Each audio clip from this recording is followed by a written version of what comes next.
Você já parou para pensar que a sua empresa pode estar pagando impostos a mais? O nosso sistema tributário é bem complexo e é comum as empresas pagarem mais do que o devido. Saiba que é possível recuperar os valores dos últimos 5 anos e reforçar o seu caixa. A Fortus Tax é especialista no assunto e já ajudou muitas empresas nos seus 18 anos de atuação. E o mais importante, você só paga pelo serviço depois que o dinheiro estiver na sua conta. Fortus Tax. Pagar o justo é o nosso forte.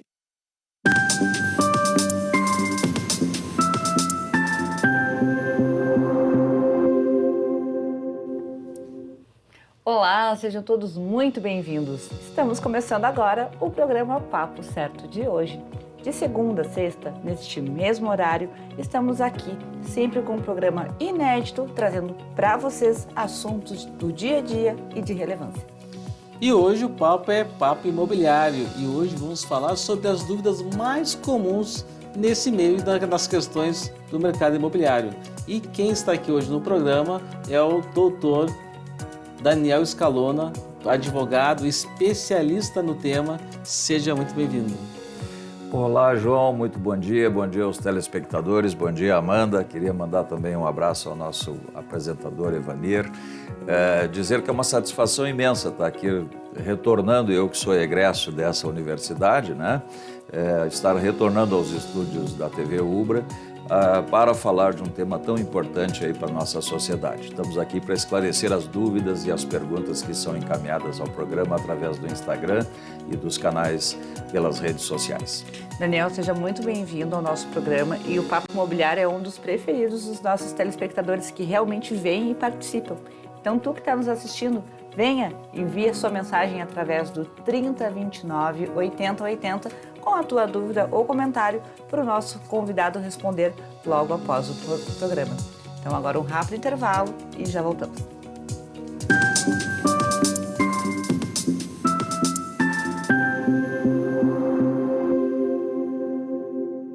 Tá difícil encontrar o profissional certo para a sua empresa? Precisa de alguém detalhista para aquela vaga no financeiro? Quem sabe um criativo para o marketing? Ou ainda, alguém focado em resultados.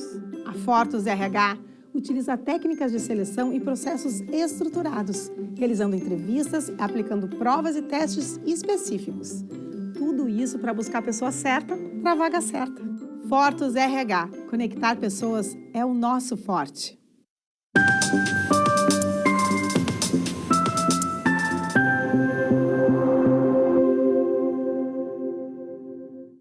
Voltamos. E quando anunciamos lá no nosso Instagram, papocerto.com.br, a presença do Dr. Daniel, recebemos as perguntas dos nossos telespectadores. Então, vamos começar, João.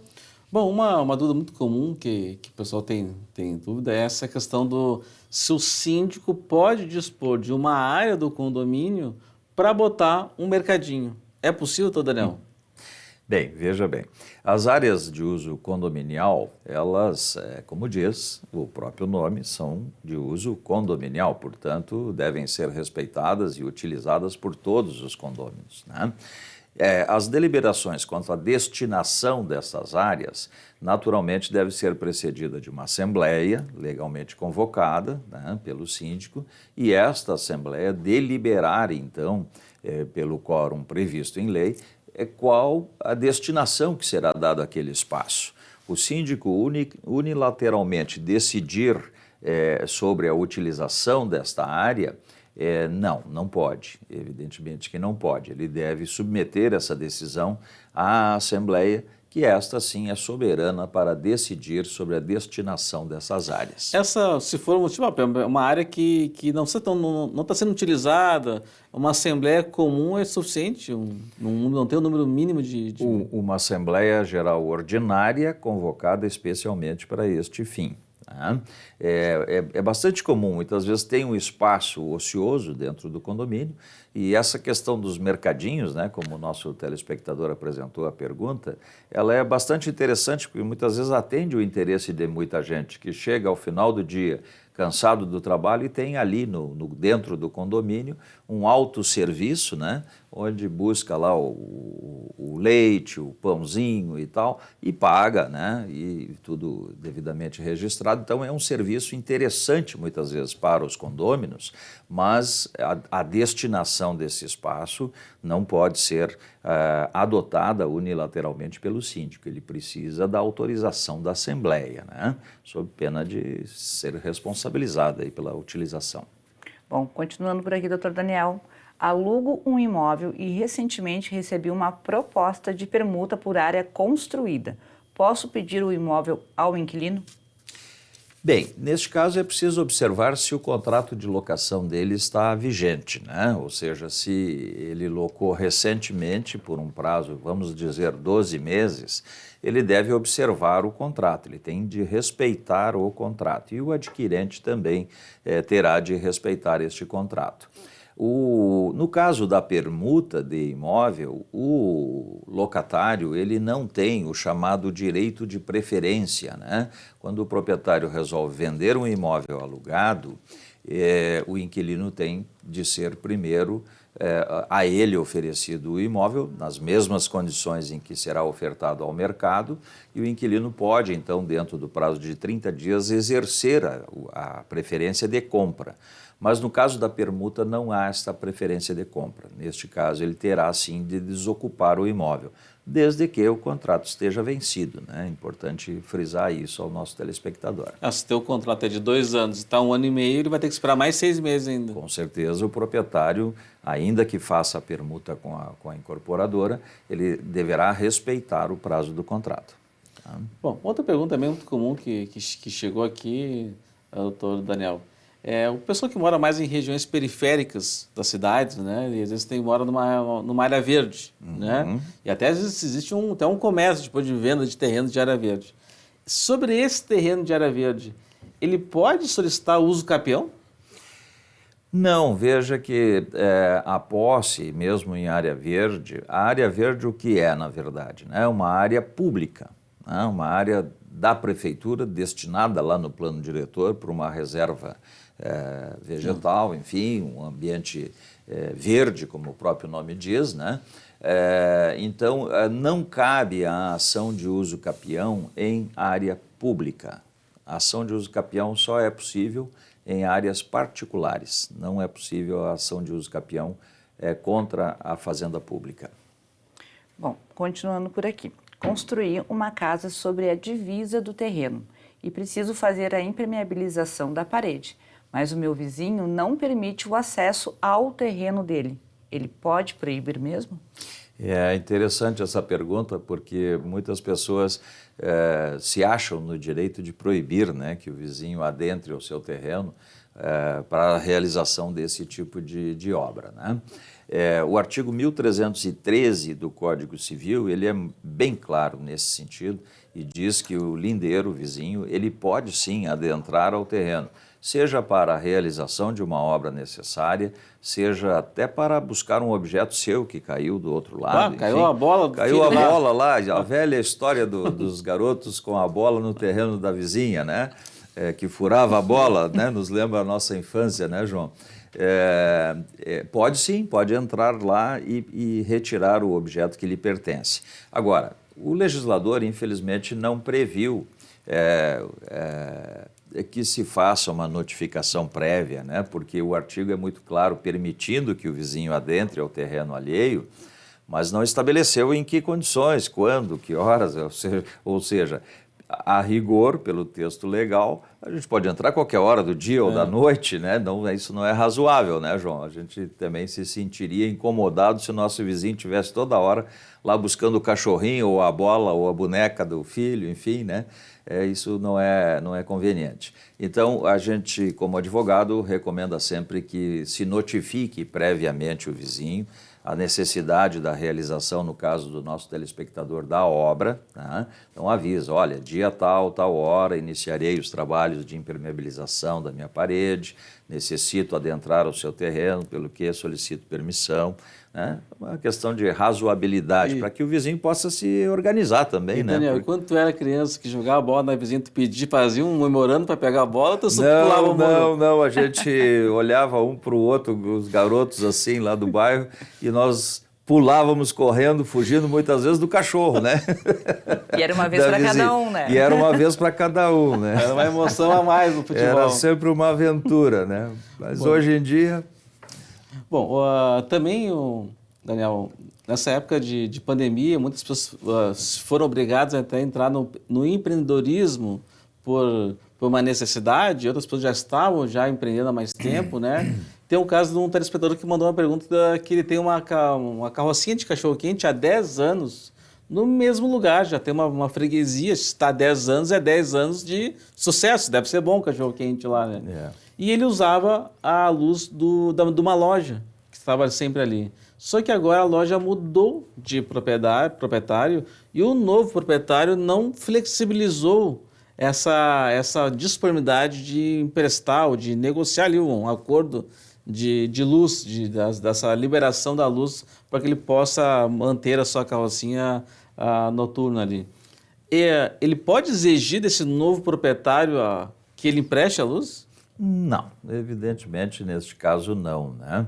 Primeiramente é preciso observar se este comerciante, né, ambulante, como é classificado esse tipo de comércio, se ele tem a autorização do município para estar ali, né? O primeiro passo é a autorização do município, da prefeitura, para que ele exerça essa atividade ali.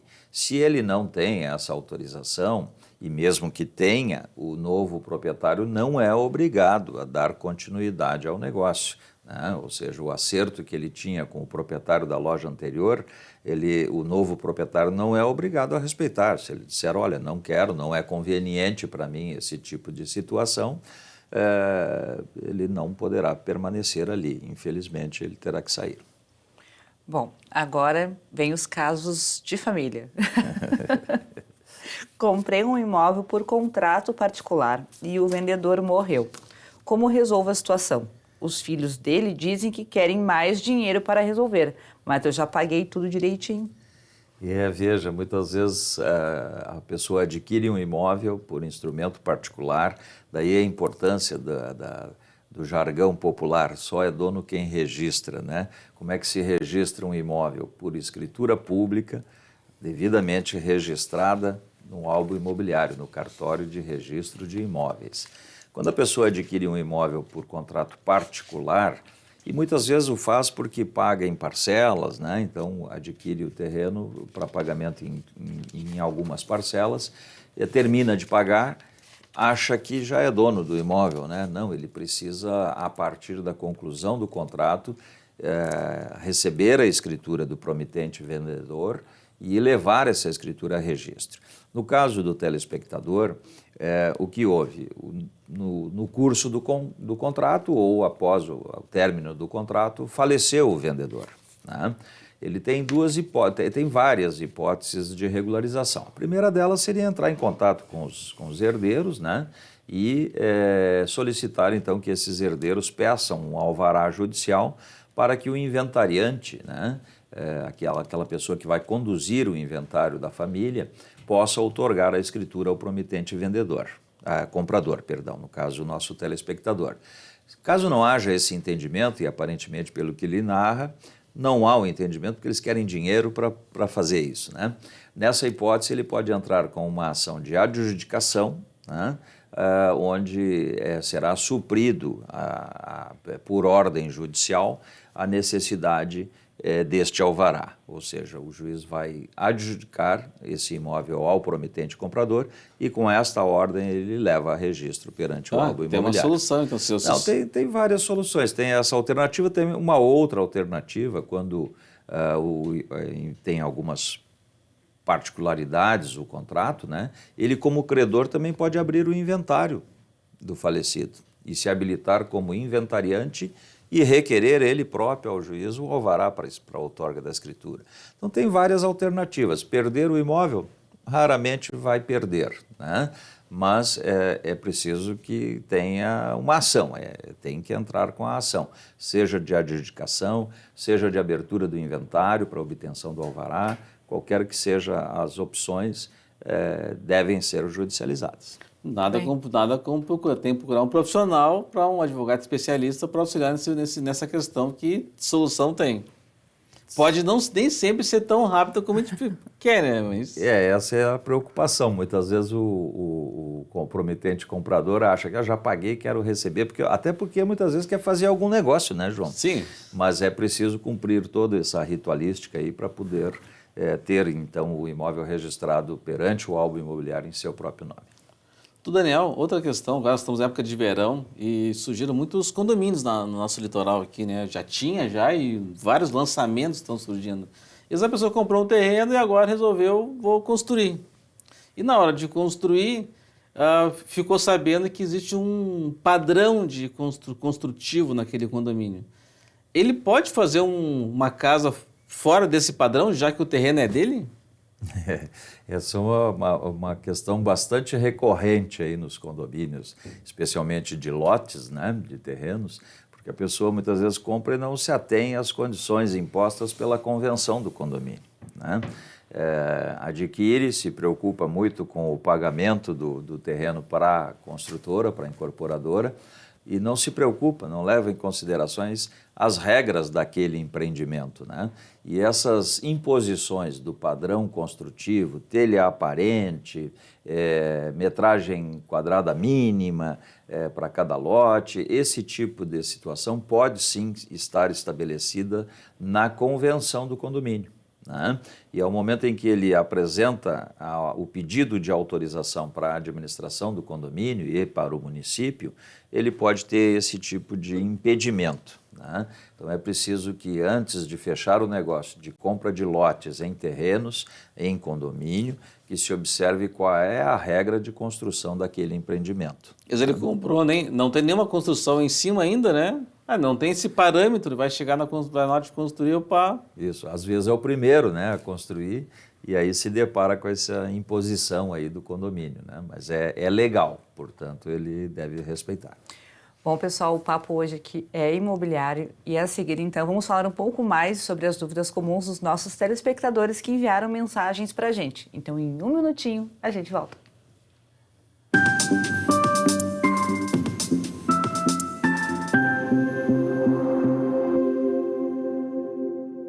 Tal ganhar o prato do seu acompanhante. Com esse app você compra um e ganha um. Simples assim. Vale também para ingressos e hospedagens. De Gramado para o Brasil, o Prime Gourmet traz experiências incríveis para você. Baixe o app grátis e assine quando for usar. Já somos mais de 500 mil aproveitando esse guia gastronômico e turístico. Faça parte desse clube também. Para o cliente, economia e experiências em dobro por um ano. Para o parceiro Prime, clientes selecionados. Uma forma elegante de utilizar descontos.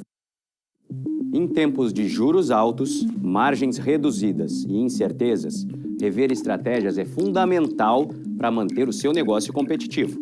Esse cenário exige planejamento e organização financeira. Nessas horas, qualquer ajuda é bem-vinda, mas a ajuda de um especialista é necessária. A Fortus Consulting conhece na prática e tem as soluções adequadas para cada situação. Fortus Consulting. Melhorar os seus resultados é o nosso forte.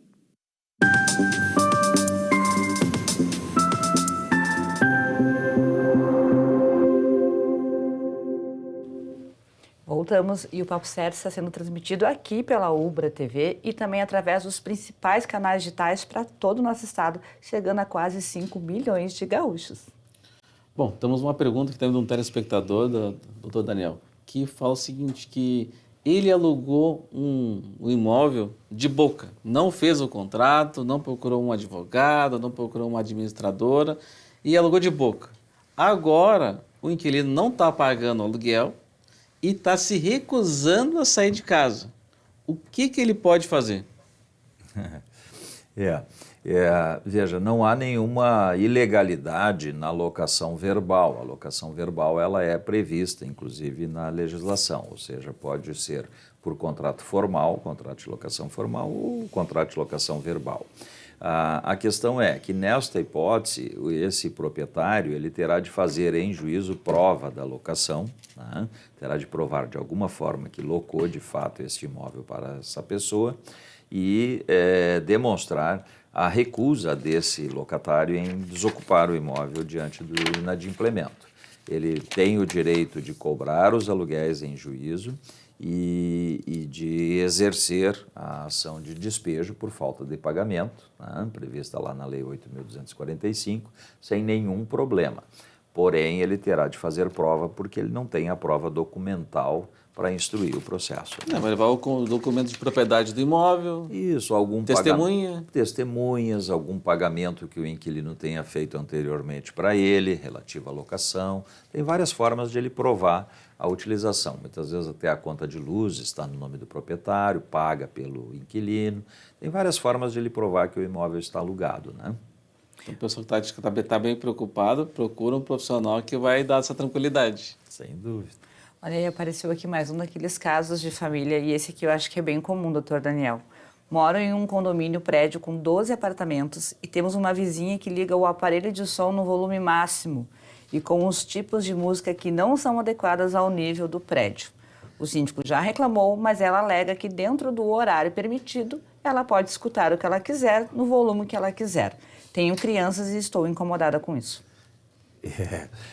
Hoje está muito em voga certos ritmos musicais aí que não agradam a todos, né? Então fica difícil.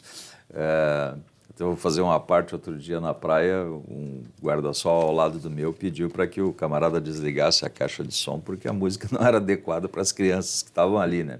Então esse tipo de coisa acontece bastante. Foi atendida a solicitação? Foi, felizmente foi atendido, não Olha. teve confusão, mas veja que é um problema bastante corriqueiro também, né, nos condomínios.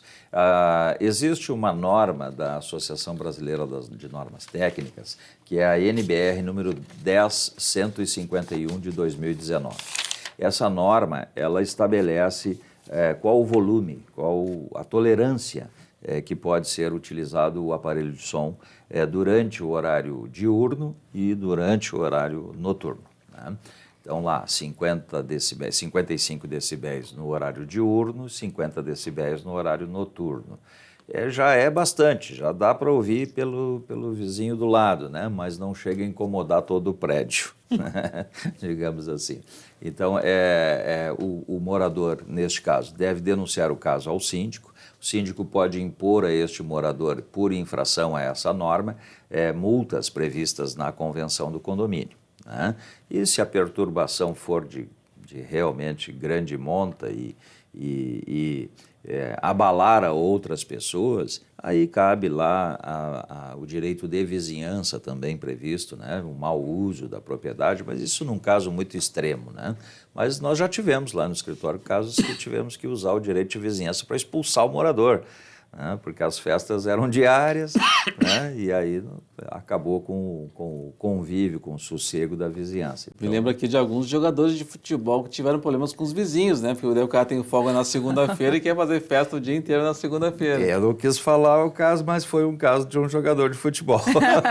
Bom, mas nesse caso o bom senso que prevalece, né? Sem dúvida, sempre o bom senso deve prevalecer. Agora é importante que as pessoas tenham conhecimento, tanto quem está botando o som quanto quem está ouvindo, né, prejudicado, que existe regras para, digamos assim, controlar esse tipo de situação, tá? Eu citei aqui a norma da Associação Brasileira de Normas Técnicas que estabelece o volume, mas o comportamento pode ser também adotado outros mecanismos legais previstos no Código Civil, como o direito de vizinhança. Perfeito. Bom, uma outra questão também que vem muito à tona, o pessoal pergunta, doutor Daniel, é sobre o fundo de reserva.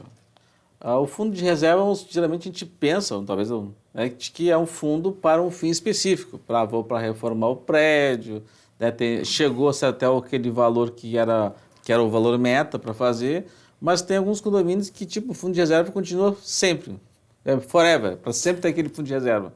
Pode isso, de ter esse fundo para sempre? Sim, não só pode, como há previsão legal para isso, né? O fundo de reserva ele tem várias finalidades, não só a reforma, né?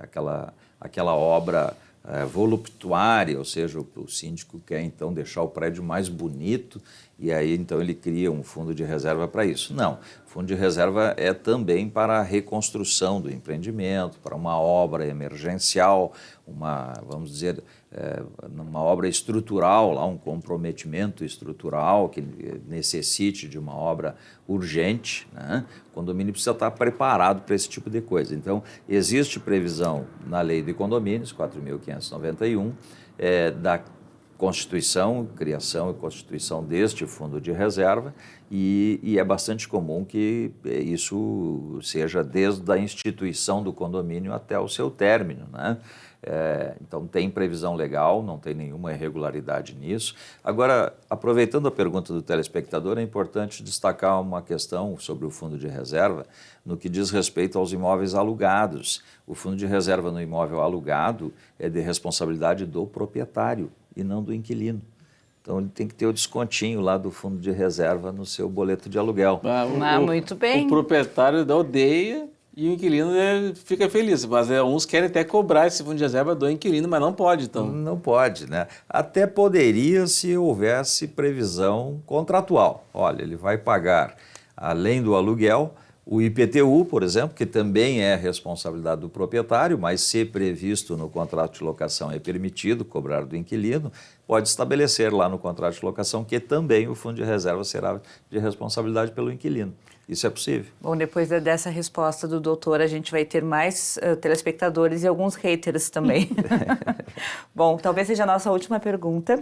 Moro em um prédio que possui várias vagas de garagens não demarcadas. Utilizamos de acordo com ordem de chegada, mas todos têm uma vaga por apartamento. Ocorre que um morador resolveu alugar a vaga dele para um estranho, alegando não possuir carro. Ele pode fazer isso? Não, não pode fazer, não. Primeiro, o telespectador apresenta que não há uma vaga definida. Então, subentende-se que seja uma área de uso condominial, né? Destinada ao estacionamento então, dos veículos e, por deliberação da Assembleia, uma vaga, um espaço para cada morador por ordem de chegada, né? Então, subentende-se ser uma área de uso condominial destinada para o estacionamento. Portanto, essa pessoa, ainda que não tenha carro e tenha direito pela previsão da convenção, ela não pode alugar isso para um estranho, né? Primeiro deve ser observada a preferência dos moradores, depois sim ser permitido por estes a locação para um estranho. Doutor Daniel, ficaram ainda 5 perguntas pendentes, tu vai ter que voltar aqui no Papo Certo. Sem nenhum problema, será um prazer imenso. Muito obrigada. Então agradecer ao pessoal de casa pela audiência, né? E lembrando que estamos amanhã, na segunda-feira, às 7h30 da manhã, tem a reprise do programa também. Então, pessoal, é isso mesmo. Bom final de semana a todos. Segunda-feira de volta aqui, 8h30, logo após a Cadeira Cativa, com mais um Papo Certo e inédito para vocês. Até lá.